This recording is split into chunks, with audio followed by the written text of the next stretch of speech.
The neighbors who never sleep. The first night Noah moved into apartment 12A, he noticed the silence. Not peaceful silence. Empty silence. The kind that presses against your ears. It was a cheap building in Milwaukee. Thin walls, flickering hallway lights, and a landlord who didn't ask many questions. Noah liked that. He worked nights editing videos from home. Quiet was a bonus. Until 3:11 a.m. That's when the footsteps started upstairs. Slow, heavy, back and forth. Noah checked the clock. 3:11 exactly. He waited. 5 minutes. 10. The pacing didn't stop. He messaged the building group chat. Anyone else hearing this? No replies. The next day Noah introduced himself to the woman in 13A. She looked tired. Too tired. Sorry if I was loud last night, Noah said. She stared at him blankly. I don't sleep. He laughed awkwardly. She didn't. They walk every night, she said. Always at 3:11. Who? Her lips trembled. Everyone who hasn't been taken yet. That night Noah stayed awake. At 3:10 he sat on his couch, camera ready. 3:11 hit. Footsteps. Above him. Then from beside him. Then below. The whole building woke up. Every apartment echoed with synchronized pacing. He opened his door. All the hallway lights were off. But every apartment door was open. People stood inside their door frames, motionless, eyes dark, breathing shallow. They didn't acknowledge him. They just waited. Then something changed. The ceiling groaned. A deep vibration ran through the walls. Dust fell, and from above came a sound Noah still can't describe, like wet concrete tearing. A man from across the hall began walking upstairs, slowly, calmly. His mouth hung open, drool sliding down his chin. Others followed, one by one. They climbed toward the top floor. Noah tried grabbing a woman's arm. Her skin was ice. She whispered without looking at him, "Don't touch us, it learns faster when you do." Noah backed away. His phone buzzed. A message from an unknown contact. If you can still think, hide. He ran back inside, locked the door, pushed furniture against it. Above him, the footsteps stopped. The building went quiet. Then screaming began. Not loud, muffled, compressed through concrete. Something heavy dragged across ceilings. Noah crouched in his bathroom, holding his breath. Minutes passed, then hours. Eventually, silence returned. Morning light came. Noah opened his door. Half the apartments were empty. No blood, no damage. Just missing people. The landlord acted normal. Police found nothing. Tenants refused to talk. The woman from 13A was gone. Her door stood open. Her bed neatly made. Noah tried moving out. Every application he submitted vanished. His bank account glitched. His car wouldn't start. The building wouldn't let him go. Weeks passed.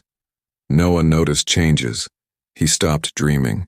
His reflection lagged behind. Sometimes he caught himself standing in his doorway at night, unsure how he got there. At 3:11, the pacing returned. New tenants filled the empty rooms. Fresh faces, unaware. The cycle restarted. Noah started hearing thoughts that weren't his. He learned the building wasn't haunted. It was hollow. Something lived between the floors. Something old. It fed on routine, on repetition, on people who stayed too long. One night, Noah woke up already walking. His body moved without permission. He tried to scream. Nothing came out. He joined the others climbing the stairs. Above, the ceiling pulsed. Open. Inside was not darkness.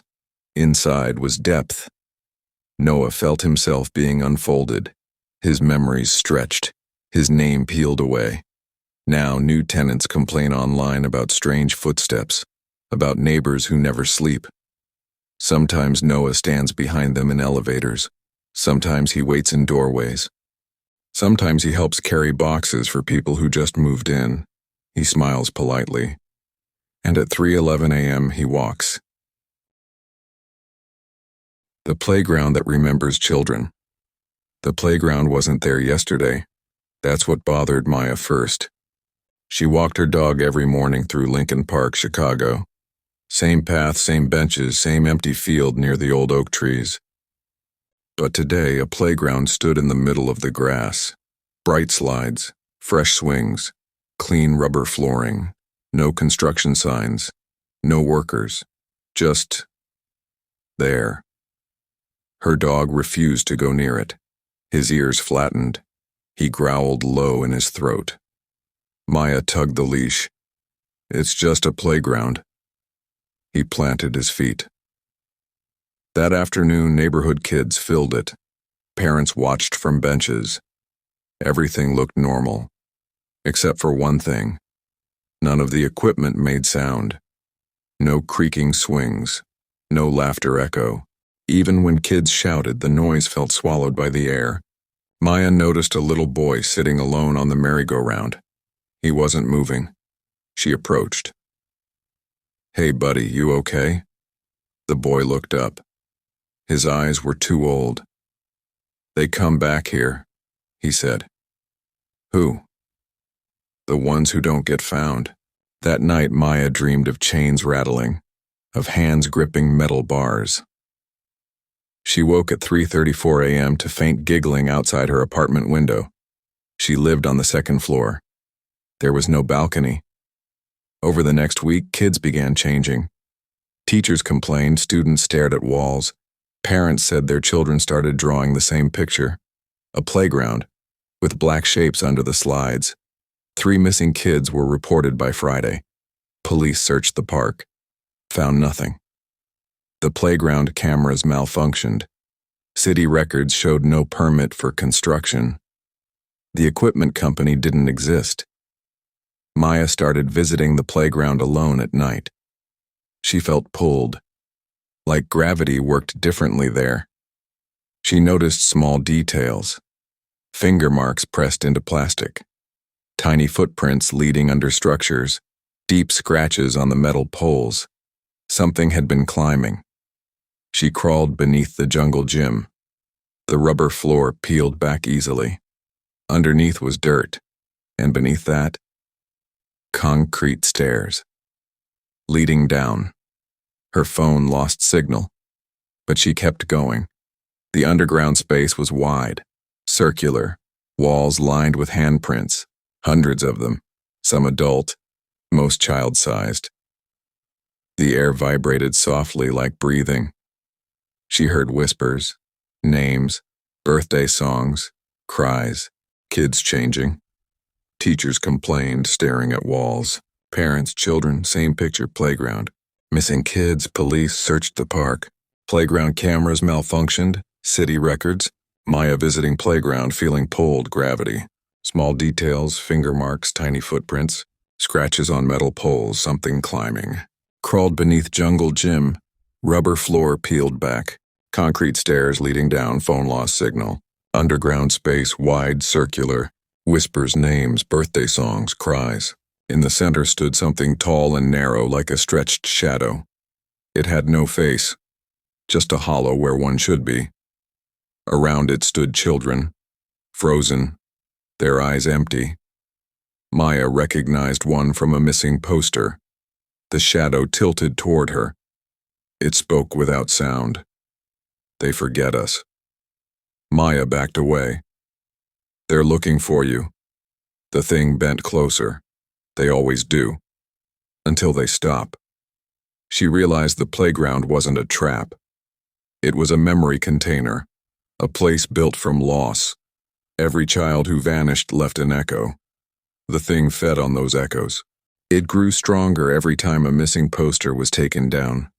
The shadow extended long limbs. The walls pulsed.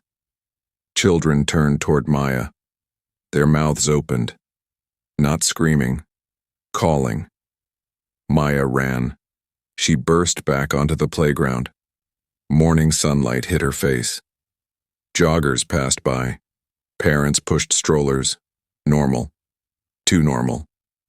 She spun around. The playground was gone. Just empty grass. Police didn't believe her. No signs of disturbance. No underground chamber. Nothing. 2 weeks later, a new playground appeared in a different neighborhood. Same colors. Same silence. Same missing children. Maya quit her job. She tracks reports online. She follows rumors. She photographs playgrounds that weren't there before. Sometimes she finds kids sitting alone on equipment that doesn't exist on maps. They always tell her the same thing. They don't like being forgotten. And sometimes, late at night, Maya hears chains rattling under city streets, waiting for more names. The forest that walks at night. The trail was supposed to take 2 hours. It had been 5. Tyler checked his phone for the 10th time. No signal. Battery at 12%. The Appalachian forest pressed in from every side, tall pines blocking out the sky. Leaves didn't rustle. Birds didn't sing. Everything felt muted. He'd come alone for a weekend hike, escape city noise, reset his head. The ranger station map showed a simple loop trail. Somewhere along the way, the trail markings stopped making sense. Red blazes became white. White became none. Now the trees all looked the same. Tyler heard footsteps behind him. He turned. Nothing. Just shadows stretching across mossy ground. He told himself it was an echo. Then he saw it. His own footprint. Ahead of him. Fresh. He hadn't walked there yet. His chest tightened. He stepped back. The footprint remained. He finally reached a clearing. In the center stood a wooden sign, half-rotted, Sleeping Deer Ridge. He didn't remember seeing that on the map. A backpack lay beneath the sign, open. Inside were supplies identical to his. Same brand, same knife, same water bottle. A phone buzzed. His ringtone. He pulled his phone from his pocket. Still in his hand. The buzzing came from the backpack. Inside was another phone. Locked. Wallpaper. Tyler smiling. Date taken. Tomorrow. Night fell too fast. The forest darkened like someone dimmed reality. Tyler set up camp. Fire wouldn't stay lit. The air felt heavy, like breathing through cloth. Around midnight he heard whispering. Not words. Breathing shaped like language. He shined his flashlight between trees. Reflections blinked back.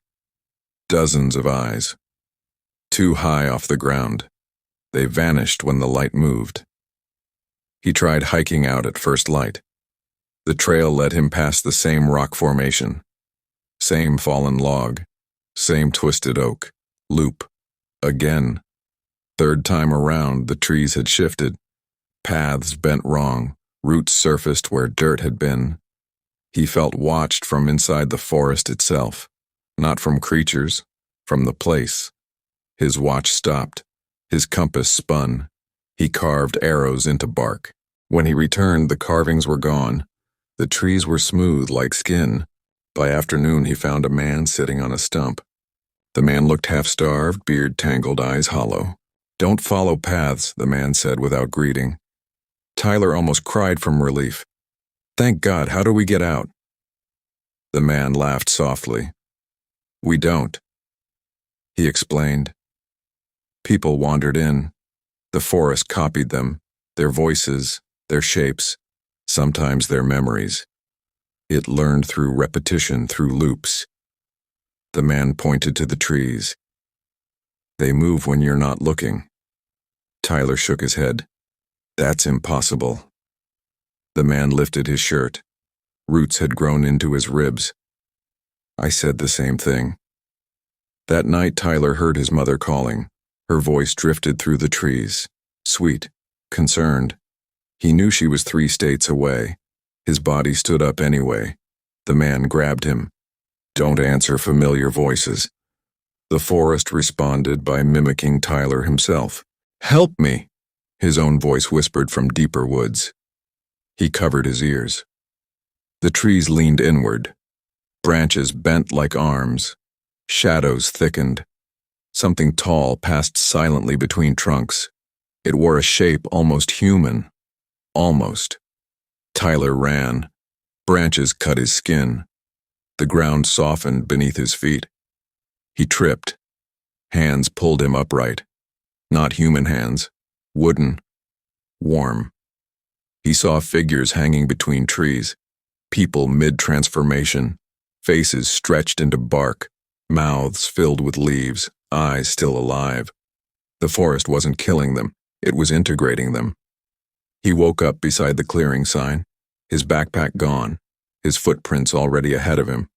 The man on the stump was missing. In his place stood a young woman who looked exactly like Tyler's sister. She smiled. "Trail's this way." Tyler backed away. His reflection appeared in puddles before he moved. His shadow bent wrong. He felt memories slipping, street names, passwords, faces. Search teams found Tyler's car 3 days later. Still warm. Trail cameras captured him walking in circles for hours, then simply stopping, standing still, looking up. They never found a body. Hikers now report hearing footsteps that match their own. They find backpacks identical to theirs. Sometimes they hear loved ones calling, and sometimes late at night the Appalachian forest quietly rearranges itself, making room. The elevator that skips floors. The elevator in Building C had 13 floors. Everyone knew not to ride it alone after midnight. Evan learned why too late. He worked security at a downtown Atlanta office tower. Graveyard shift, low pay, empty halls. At 12:42 a.m., he finished his last patrol and headed for the elevators. Only one was running. The doors slid open. Inside, the lights flickered softly. Evan stepped in. The panel showed floors 1 through 13. No basement. He pressed 1. The doors closed. The elevator began descending. Then it stopped. Between floors. The lights dimmed. Evan tapped his radio. Static. The emergency button didn't respond. The elevator resumed movement, but the numbers didn't change. They faded, then rearranged themselves. New buttons appeared. Evan's throat tightened. He hadn't authorized any upgrades. The elevator chimed. Doors opened. Floor 14. There was no floor 14. Outside was a long hallway. Carpet stained dark. Fluorescent lights buzzing. Walls covered in framed photos. People. Lots of people. All staring directly into the camera. Every face looked frightened. Evan didn't step out.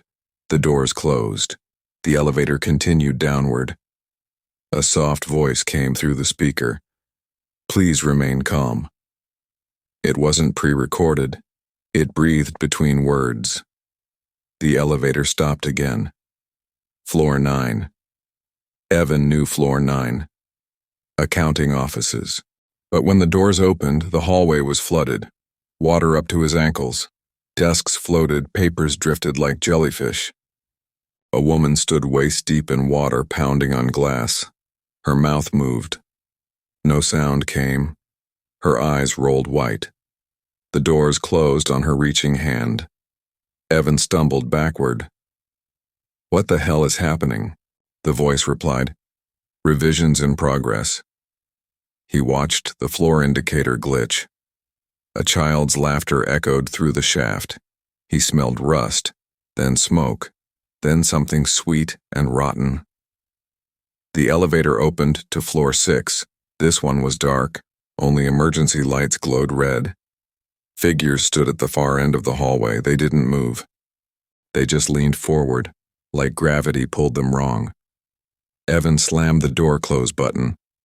Nothing. They started walking. Slow. Dragging. Their joints popped with each step. Evan screamed. The doors closed inches before their fingers touched metal. He collapsed against the wall.